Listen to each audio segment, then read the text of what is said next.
સત્ય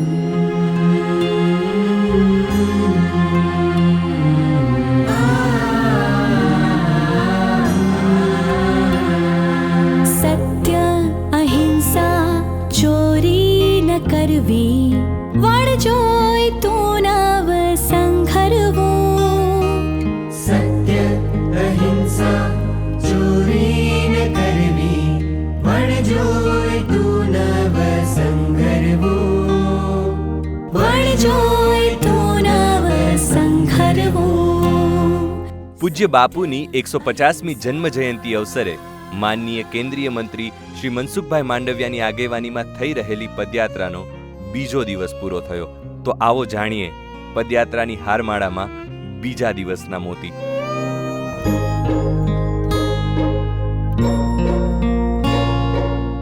પ્રથમ દિવસે આ પદયાત્રા પૂજ્ય બાપુની 150મી જન્મ જયંતિની ઉજવણી, બુનિયાદી શિક્ષણ અને 11 મહાવ્રતોને જન જન સુધી પહોંચાડવાના સંકલ્પ સાથે ગ્રામ દક્ષિણામૂર્તિ મણારથી નીકળી બેલા ગામ સુધી પહોંચી, જ્યાં બીજા દિવસની શરૂઆત પહેલા મહાવ્રતના બીજા સોપાન એટલે કે જાત મહેનત વિષય ઉપર કેન્દ્રીય મંત્રી શ્રી પરસોત્તમ રૂપાલાએ અત્યંત મોહક વક્તવ્ય રજૂ કર્યું.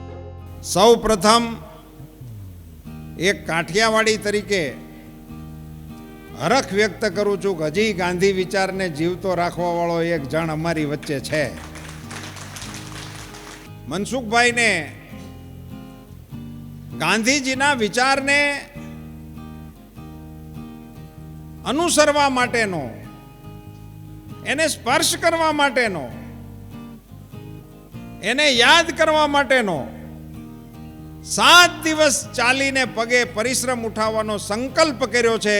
એને હૃદયપૂર્વકના અભિનંદન આપું છું. મારે અહીંયા જે બોલવાનું છે એ જાત મહેનત ઉપર બોલવું. બાપુના જે મહાવ્રતો હતા, મને જ્યારે આ સૂચના મળી ને ત્યારે એમાં લખેલું આવ્યું હતું તમારે જાત મહેનત ઉપર બોલવું. એટલે મેં જાત મહેનત શરૂ કરી.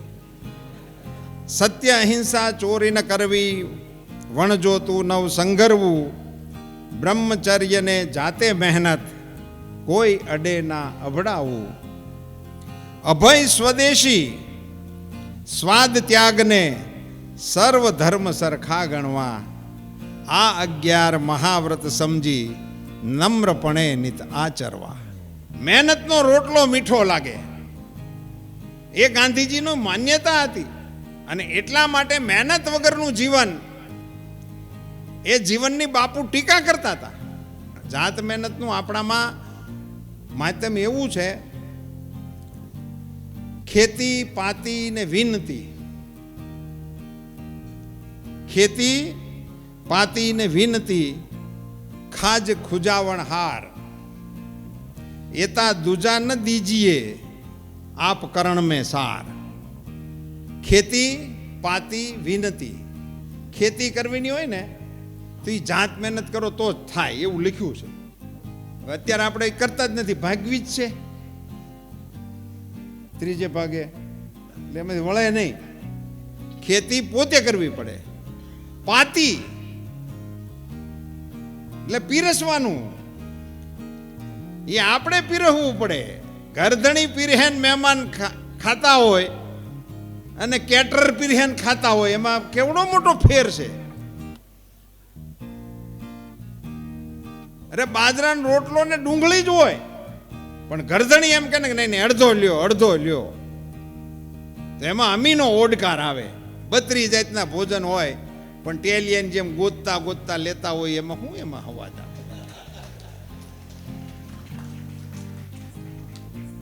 પીરસવાનું કોઈ દિવસ બીજાને કહેવાય. ખેતી પાતી ને વિનતી, વિનંતી કરવાની હોય. મારે વિનંતી કરવાની હોય ને હું એમ કહી દઉં તો મનસુખભાઈ કરી દે, હાલ છે જાઓ ને તમે કરી આવો. એ ગામવાળા માને, એને ડખો મારી એરે જ હોય એવું થાય છે ને. વિનંતી હંમેશા પોતે કરાય. આપણે કરવાની હોય તો આપણે જાતે જ કરવી પડે. એ બીજા કરે તો હાલે. ખેતી પાતી ને વિનતી એ ત્રણેય બીજાની પાસે ન કરાવાય. બેલા મુકામે શ્રી મનસુખભાઈ માંડવિયાને સ્વદેશી ખાદી વડે તોડવામાં આવ્યા અને લોકોની પદયાત્રામાં જે ભાગીદારી મળી એના વિશે માનનીય કેન્દ્રીય મંત્રી શ્રી મનસુખભાઈએ પદયાત્રિકો અને ગ્રામજનોને સંબોધતા કહ્યું, ગાંધી મૂલ્યો એ જેટલા પ્રસ્તુત એ વખતે હતા એટલા જ પ્રસ્તુત આજે છે. અત્યારે પાણીની સમસ્યાથી આપણે પીડિત છીએ. મને અત્યારે ઉદાહરણ યાદ આવ્યું એટલે કહી દઉં. હું સત્યના પ્રયોગો કથા વાંચતો હતો. એમાં એક જગ્યાએ ઉલ્લેખ આવ્યો હતો કે જ્યારે મહાત્મા ગાંધી સાબરમતી આશ્રમની અંદર રહેતા હતા, સાબરમતી આશ્રમમાં રહેતા હતા એ વખતે આપણે ત્યાં અહીંયા નદીઓ સાજી હતી. આપણી નદીઓમાં 12 માસ પાણી આવતું હતું, તો સાબરમતી નદી તો 12 મહિના 2 કાંઠા વહેતી હતી. આ સાબરમતી નદીની અંદર એક વખત મહાદેવભાઈ દેસાઈ, બાપુના અંતેવાસી મહાદેવભાઈ દેસાઈ 2 બાલદી પાણીથી નાયા. બાપુ દર મંગળવારે ઉપવાસ રાખતા હતા. બાપુએ ગુરુવારે ઉપવાસ કર્યો. સાંજે પ્રાર્થના સભા પત્યા પછી પ્રશ્નોત્તરીની અંદર આશ્રમના નિવાસીઓએ, આશ્રમવાસીઓએ બાપુને પ્રશ્ન પૂછ્યો કે બાપુ, તમે તો મંગળવારે ઉપવાસ કરો છો, આજે ગુરુવારે કેમ ઉપવાસ કર્યો? ત્યારે બાપુએ કહ્યું કે મારા આશ્રમનો એક અંતેવાસી મહાદેવભાઈ દેસાઈ 2 બાલદી પાણીથી નાયો છે. તો કોઈએ કહ્યું કે બાપુ, સાબરમતી નદીમાં પાણીની ક્યાં તાણ છે? 2 બાલદી પાણીથી નાયા, એમાં તમે શું કામ ઉપવાસ કર્યો? બાપુ કે હું પ્રાયશ્ચિત એટલા માટે કરી રહ્યો છું કે એમણે કુદરત સામે અન્યાય કર્યો છે. પાણી આપણે વિવેકપૂર્ણ વાપરવું જોઈએ. જો પાણી આજે 2 બાલદી નાવાનું મહાદેવભાઈને આદત પડી, કાલે બધા લોકોને પાણી વેડફવાની આદત પડી જશે તો આ ધરતી ઉપર પાણી ખૂટી જશે. મિત્રો, આઝાદીના 45-50 વર્ષ પછી આ સૌરાષ્ટ્રમાંથી સુરત તરફ જવાની દોટ પાણી ખૂટી જવાથી થઈ હતી. દોસ્તો, એ વિચાર મહાત્મા ગાંધી એ વખતે પાણી બચાવવું જોઈએ એવો આપ્યો હતો. એમનું ચિંતન એ ચાહે રાજકીય ક્ષેત્રની અંદર હોય, ચાહે સામાજિક ક્ષેત્રની અંદર હોય, ચાહે રાજકીય ક્ષેત્રની અંદર હોય, મહાત્મા ગાંધીનું દર્શન, એ દર્શનના આધાર ઉપર તંદુરસ્ત સમાજનું નિર્માણ કરી શકાય એવું હું માનું છું. બેલા મુકામે પદયાત્રાનો રાતવાસો હતો. તેથી પદયાત્રિકોને અને ગ્રામજનોને લોક સાહિત્યનું રસપાન કરાવવા અને હાસ્યનું હળવું પુષ્પ ધરવા શ્રી સાંઈરામ દવે, શ્રી ઘનશ્યામભાઈ લાખાણી, શ્રી આરીફ મીર અને શ્રી ગોપાલ બારોટ જેવા પ્રતિષ્ઠિત કલાકારોએ પોતાનો સહકાર આપ્યો. બીજા દિવસની પદયાત્રાનો પ્રારંભ બેલા મુકામેથી સવારે 7 વાગ્યે થયો. અડગ મનસૂબો અને ગાંધી મૂલ્યોનો ગર્વ દરેક પદયાત્રીના ચહેરા પર સૂર્યના કિરણની જેમ દીપી રહ્યો હતો. આ પદયાત્રા થકી વૈશ્વિક વિચારોની ભેટ ચારેકોર ફેલાઈ રહી છે. ત્યારે પદયાત્રા સવારે બેલા મુકામેથી નીકળી અને સમઢિયાળા ગામે પહોંચી. સૌરાષ્ટ્રના લોકો માટે યાત્રા એ ઈશ્વરના હૃદય સુધી પહોંચવાનો માર્ગ છે અને એટલે જ સૌરાષ્ટ્રની પરંપરા રહી છે યાત્રા કરનારનું સામૈયું કરવાની. સમઢિયાળામાં માનનીય મનસુખભાઈ અને દરેક પદયાત્રિકોના સામૈયા થયા. નાની નાની દીકરીઓએ સામૈયા કર્યા અને વડીલ સ્ત્રીઓએ મનસુખભાઈના દુખણા લીધા. મનસુખભાઈ પ્રત્યે ગ્રામજનોનો આવો પ્રેમ મનસુખભાઈનું છેક છેવાડાના વ્યક્તિ સુધીનું સીધું તાદાત્મ્ય દર્શાવે છે. સમઢિયાળાની દીકરીઓએ લગભગ 1 કિલોમીટર લાંબી રંગોળી બનાવી આ પદયાત્રાના વિચારમાં રંગો ભરી દીધા. સમઢિયાળાથી નીકળી આ પદયાત્રાના કદમ પહોંચ્યા મહાવ્રત સભાના 3જા મુકામ દિહોર ગામે. દિહોર ગામે પણ એવું જ ઉષ્માભર્યું સ્વાગત પામી પદયાત્રિકોને થાકનો અહેસાસ જ ના થયો. દિહોર ગામે 3જી મહાવ્રત સભા સંબોધવા જે પૂજનીય ગુરુતુલ્ય વ્યક્તિ આવ્યા, એનાથી આ સમગ્ર પદયાત્રાને એક આધ્યાત્મિક ઊંચાઈ મળી. પૂજ્ય મોરારી બાપુ, સમગ્ર વિશ્વને રામ નામનો સાક્ષાત્કાર કરાવનાર વિભૂતિએ દિહોરની ધરતીને સર્વધર્મ સંભાવના મંત્રથી પવિત્ર કરી. મને એવું લાગ્યા કરે, તલગાજરડાને એવું લાગે કે સર્વધર્મ સમભાવની સાથે સર્વધર્મ સરખા ગણવા, એની સાથે સર્વધર્મ પ્રત્યે સન્માન જાગવું જોઈએ. એ બહુ જ જરૂરી છે. ઘણી વખત એવા તર્કો પણ આવે કે બધા ધર્મોને સમાન કેમ ગણી શકાય? સનાતન ધર્મનું ક્યાંય મૂળ મળતું નથી. કોઈ ધર્મને 5000 વર્ષ છે, કોઈ ધર્મને 2500 વર્ષ છે, કોઈને 200-300 વર્ષ છે, કોઈને કંઈ છે, કોઈને કંઈ છે. પોતપોતાની બધાની આવરદા છે. વળી બધાની ઉપાસના પદ્ધતિ જુદી છે. કોઈ નિરાકારમાં માને છે, કોઈ મૂર્તિમાં માને છે, કોઈ મંદિરમાં માને છે, કોઈ મસ્જિદમાં માને છે, કોઈ ગુરુદ્વારામાં. સૌની પદ્ધતિઓ જુદી છે, સૌની બંદગીની રીતભાત જુદી છે. આ બધી જ વિવિધતા જે છે એમાં આમ સમતા લાવવી કઠિન છે. મને કોઈ મુસ્લિમ ભાઈ એમ કહે કે બાપુ તમે સર્વધર્મમાં માનો છો અને બધે જગ્યાએ જાઓ છો અને બધાને હૃદયનો આદર આપો છો, પણ તમે મસ્જિદમાં આવીને નમાજ પઢો એવું મને જો કોઈ કહે તો મને નમાજ ન આવડે. સીધી વાત છે. કાં તો મારે કોઈ મૌલાના પાસે શીખવી પડે. મને નમાજ પઢવામાં વાંધો ન આવે, કાં મારે શીખવું પડે. ખાલી ઉઠ બેઠ દેખા દેખીથી કરું એ કઈ નમાજ ન કહેવાય, એક્સરસાઇઝ કહેવાય.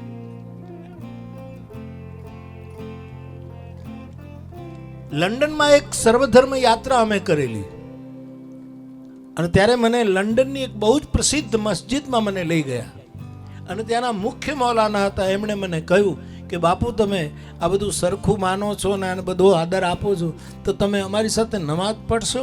મેં એમ કહ્યું કે ભાઈ મને નમાજ પઢતા આવડે નહીં, કંઈક ભૂલ થાય ને વળી તમારા નિયમોમાં કંઈક તકલીફ થાય તો એ મને ગ્લાનિ થાય કે હું આ નિભાવી ન શક્યો.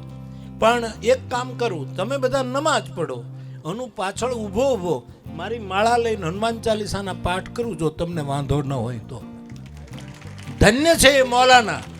અલ્લાહ કરે આપણને બધાને આવા મૌલાના મળે.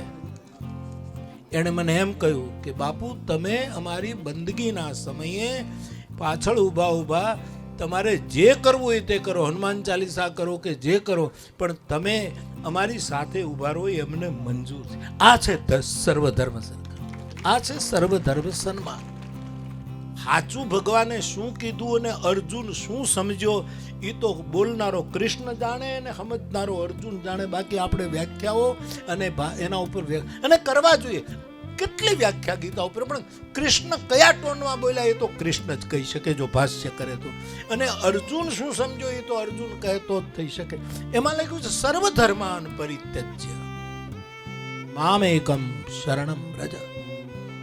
અર્જુન તું બધા ધર્મોને છોડી દે અને મારે શરણે જ આવ. મને કોઈ તલગાજરડાને એનો અર્થ કરવાનો કહે તો એમ કહું કે કાં તો તમે બધા જ ધર્મો છોડી દો અને કાં તો બધા જ ધર્મોનું સન્માન કરો. આ એક જ વિકલ્પ છે. કાં તો તમે છોડી દો. યાર કૃષ્ણએ કીધું તમને કોઈ નાય નહીં પાડી શકે. રામજીને કહેલું કે રાજકુમાર છો, રથમાં બેસો. વિશ્વામિત્રજીને પૂછ્યું કે મહારાજ આપ રથમાં નહીં બેસો? કે ના, મારે વ્રત છે, મારું અનુષ્ઠાન પૂરું ન થાય ત્યાં સુધી રથમાં ન બેસો. તો રામજીએ કીધું મહારાજ ગુરુ ન બેસે તો અમારાથી પણ ન બેસાય. પણ એ તો એક શિષ્ટાચાર છે, વિવેક છે કે ગુરુ ન બેસે અને શિષ્યો બેસી જાય એવું ન થઈ શકે. પણ રામે મૂળ કારણ બતાવ્યું કે પ્રભુ હું રથમાં એટલા માટે નહીં બેસું. પિતા અને પિતાનો અધિકાર વિશ્વામિત્રને દશરથજી આપેલો કે આજથી તમે પિતા છો. એ બંને બાપને એણે કીધું કે હું રથમાં નહીં બેસું કારણ કે મારા રસ્તામાં આવતી અનેક અહલ્યાઓનો મારે ઉદ્ધાર કરવાનો છે. અને સડસડાટ રથમાં જતો રહું તો પછી એની એ સ્થિતિ થશે. રામ અવતારનો કોઈ હેતુ નહીં સિદ્ધ થાય. અને તેથી પગે ચાલીને ઉઘાડા પગે ગયા. ત્યાં લખ્યું નથી કે મોજડી પહેરી હોય અને અહલ્યાના શિલાદેહને ભગવાને મોજડી ઉતારી અને પછી ધૂળવાળો પગ કર્યો હોય અને પછી અડાડ્યો હોય એવું લખ્યું ને. ડાયરેક્ટ પગના તળિયા અડાડ્યા છે કારણ કે મોજડી પણ નહોતી પહેરી. આવી પદયાત્રા રામની 14 વર્ષની હતી. એ પદયાત્રાની પરંપરામાં ભગવાન કૃષ્ણ પણ ગાય વાછરડાની પાછળ પદયાત્રા કરી છે. એ બીજું પ્રમાણ છે. એના પછી 2500 વર્ષ આપણે જો પાછળ જઈએ તો ભગવાન બુદ્ધ અને મહાવીરે પદયાત્રા કરી છે. જીસસ આદિ સૌએ પદયાત્રા કરી છે. મહમ્મદ પદયાત્રા કરી છે. અને એવી પદયાત્રા આ એ સિલસિલાની યાત્રા છે. એનું હું સ્વાગત કરું છું, મારી પ્રસન્નતા વ્યક્ત કરું છું. અને આ કરી શકાય એવું છે. આમાં મનસુખભાઈ આમંત્રણ ના આપ્યું હોય ને તો એ જોડાઈ શકાય એવું છે. અમે ક્યાં જોવા બે તને આમંત્રણ નહોતું તું કેમ ઘૂસી ગયો? ગમે ત્યાંથી ખેતરમાંથી 2 મિનિટ પાવડો મૂકીને આમાં આવી શકાય એમ છે. સ્કૂલમાંથી શિક્ષકની પાસે પરાણે રજા લઈને આવી શકાય. હું ઉશ્કેરતો નથી. દિહોરથી પદયાત્રા નીકળી ભદ્રાવળ ગામે અને દરેક ગામની જેમ આ ગામે પણ પદયાત્રાનું સામૈયા સાથે સ્વાગત થયું. આ સમય માટે જ કોઈ સંત કવિએ લખ્યું છે કે હરિ મિલન કી આસ હૈ જાઉ કિન કિન ગાંવ મેં બેઠી શબરી બની અબ હરિ મિલન કો આવ. શબરીની જેમ હરિરૂપ પદયાત્રાની રાહ દરેક ગ્રામજનોની આંખોમાં દેખાય છે અને ભદ્રાવળ ગામે ગ્રામસભામાં થયું પણ કંઈક એવું જ. જેમને ન માત્ર ગાંધીનો અભિનય કર્યો છે પરંતુ પૂજ્ય બાપુના વિચારોની કંઠી ગળામાં પહેરી લીધી છે એવા દીપક અંતાણીએ પૂજ્ય બાપુના આવરણમાં જાણે ખુદ ગાંધી બાપુ આ ગ્રામસભા સંબોધતા હોય એવી રીતે પોતાનું વક્તવ્ય આપ્યું. હું મોહનદાસ કરમચંદ ગાંધી. તમને એમ લાગશે કે આ તો 1948માં 3 ગોળી મારીને એમની હત્યા કરવામાં આવી હતી, પણ અત્યારે પાછા જીવંત કેમ છે? પણ હું જીવંત છું. ભારત દેશ જ્યારે આઝાદ થયો ત્યારે હિન્દુ અને મુસ્લિમ કોમી એકતા માટે મેં ઉપવાસ કરેલા અને ઉપવાસના 4થા 5મા દિવસે મારી તબિયત નાજુક થતાં ડૉક્ટરોએ એવી સલાહ આપેલી કે હવે ઉપવાસ બંધ કરે તો સારું. એટલે અમારા એક મુસ્લિમ અનુયાયી મારી પાસે આવ્યા અને મને કહ્યું કે બાપુ હવે આપ ઉપવાસ રોકો તો સારું. મેં એમને પૂછ્યું કે શું હિંસા રોકાઈ ગઈ છે? શું હિન્દુ મુસ્લિમ વચ્ચેની હિંસા રોકાઈ છે? એ રોકાય તો હું ઉપવાસ તોડીશ, નહીંતર ભલે આમ ઉપવાસમાં જ મારો જીવ જાય. એ દરમિયાનમાં બહારથી લોકોના ટોળાઓ સૂત્રોચ્ચાર કરવા માંડ્યા કે ગાંધીજીને મારી નાખો, ગાંધીજીની હત્યા કરો. એ સાંભળીને મને યાદ છે મેં એમને કહ્યું હતું કે જ્યાં સુધી મારા મૂલ્યો અને મારા આદર્શો જીવશે ત્યાં સુધી મને એમ લાગશે કે હું જીવું છું અને મારું શરીર મરી ગયું છે.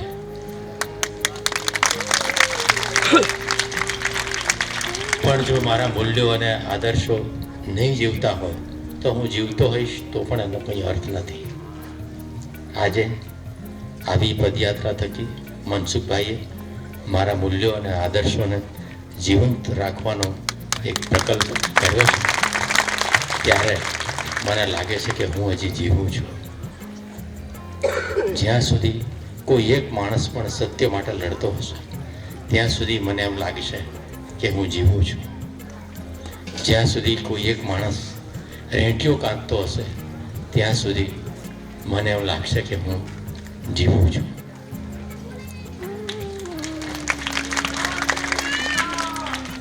મેં મારા અનુભવો દરમિયાન, મારી જીવનના અનુભવો દરમિયાન એવું જાણ્યું છે કે સમગ્ર દેશમાં સૌથી વધારે અને હાલ તુરંત જો આપણને કોઈ વસ્તુની જરૂર હોય તો એ ચારિત્ર્ય ઘડતરની છે. ચારિત્ર્ય ઘડતર એટલે આત્માની કેળવણી, અને આત્માની કેળવણી એટલે સારા અને નરસાની સમજ. સારું શું અને ખરાબ શું એની સમજણ આપણને પડે. એ કેળવણી આપણને ક્યાંથી મળે? નિશાળમાંથી. અને એટલા માટે બુનિયાદી કેળવણી, બુનિયાદી શાળા કે જ્યાં સમૂહ જીવન વર્ગમાં નહીં પણ શ્રમ કરતાં કરતાં સાથે મળીને ઉદ્યોગ કરે, સાથે મળીને ખેતી કરે, સાથે મળીને રસોઈ કરે, ત્યારે એકબીજાની સાથે કેમ વર્તવું, વ્યવહારમાં કેમ વર્તવું, જીવનમાં કેવા પ્રશ્નો આવે એને આપણે કેવી રીતે સમાધાન કરવું એ બધી વાત શીખવા મળે. અને એવી સૌથી મહત્ત્વની બુનિયાદી શિક્ષણની વાત લઈને જ્યારે મનસુખભાઈ આ પદયાત્રામાં નીકળ્યા છે ત્યારે મને મારી દાંડી યાત્રા યાદ આવે છે. ગ્રામ સભા દ્વારા ગાંધી બાપુ છેક છેવાડાના દરેક વ્યક્તિને મળતા, એમની વાતો સાંભળતા અને એમને સમજતા. આ પદયાત્રા દરમિયાન થઈ રહેલી ગ્રામ સભા અને મહાવ્રત સભામાં શ્રી મનસુખભાઈ માંડવિયા પણ દરેક ગ્રામજન સાથે મળી રહ્યા છે, એમનું સન્માન કરી રહ્યા છે અને ગાંધી વિચારોના બીજ એમના માનસમાં વાવી રહ્યા છે.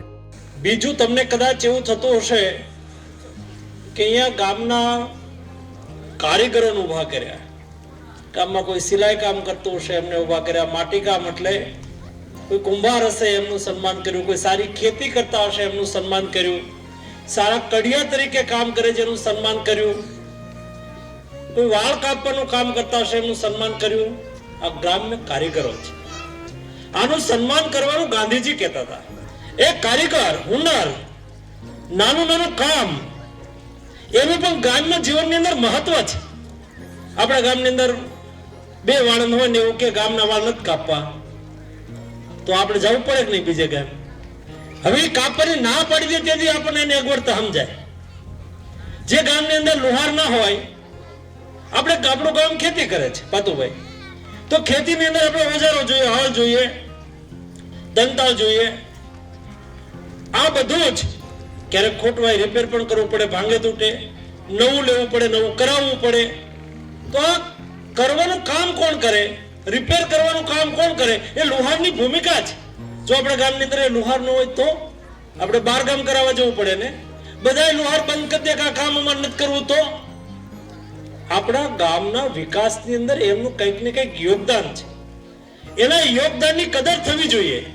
અહીંયા મોટા મોટા માણસોના સન્માન થાય, સરપંચનું સન્માન થાય, તાલુકાના સભ્યોનું સન્માન થાય, અમારા બધાને સન્માન કાયમ થતા હોય. આનું સન્માન કરવાનું આપણે ક્યારેય વિચારતા નથી. એનું સન્માન થાય એ આવશ્યક એટલા માટે છે કે આપણે ઋણ અદા કરીએ છીએ. ગામ માટે કામ ભલે પૈસા લઈને કરતા હશે, પણ એ ન હોય તો શું? એ ન કરતા હોય તો શું? જ્યારે ત્યાં જઈને જોઈએ છીએ ત્યારે આપણને એનું મહત્વ સમજાય છે. એટલા માટે ગાંધીજીએ ગામડાના કારીગરોને મહત્વ આપવું જોઈએ. ગામમાં જે આવશ્યક કામ છે એને અનુરૂપ કારીગરો નિર્માણ કરવા જોઈએ. એને અનુરૂપ કારીગરો નિર્માણ થયેલા હોય તો કામ સારું થાય. સારો કારીગર, એક કડિયો, અમે ત્રાપજની અંદર એક 100 વર્ષના દાદા વૃદ્ધ હતા, કડિયા કામ કરતા હતા, 100 વર્ષની ઉંમર. ગામે એનું નામ અહીંયા લખ્યું, એવી રીતે સન્માનમાં લખેલું, અમે એમનું સન્માન કર્યું. દાદાને 2 લોકો પકડીને મંચ ઉપર લાવ્યા.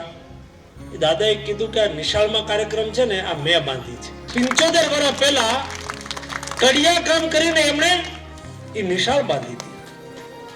એમનો પુરુષાર્થનું એ પ્રતીક છે. શ્રી મનસુખભાઈ માંડવિયાની આગેવાનીમાં ગાંધી વિચારોને લઈને નીકળેલી પદયાત્રા હવે ખરેખર જીવન યાત્રા બની રહી છે. બીજા દિવસના અંતે પદયાત્રા માયધાર સુધી પહોંચી અને ત્યાં પણ મહાવ્રત સભાનું આયોજન થયું. માર્ગમાં કેટલાય સાંસ્કૃતિક કાર્યક્રમો થયા. નાના ભૂલકાઓથી માંડીને ગામના વડીલોના આશીર્વાદ મળ્યા. છેક છેવાડાના લોકોના સન્માન થયા અને ગાંધી વિચારોની સુવાસ ચારે કોર પ્રસરી. 22મી તારીખે લોકભારતી સણોસરા મુકામે પહોંચનારી આ પદયાત્રાના રંગમાં ભીંજાવા આપને પણ ગાંધીમય આમંત્રણ છે. તો આવો મોહનના એ મૂલ્યોને જાણીએ, સમજીએ અને ગર્વથી કહીએ, मैं भी मोहन, मैं भी मोहन, मैं भी मोहन, मैं भी मोहन, मैं भी मोहन, मैं भी मोहन।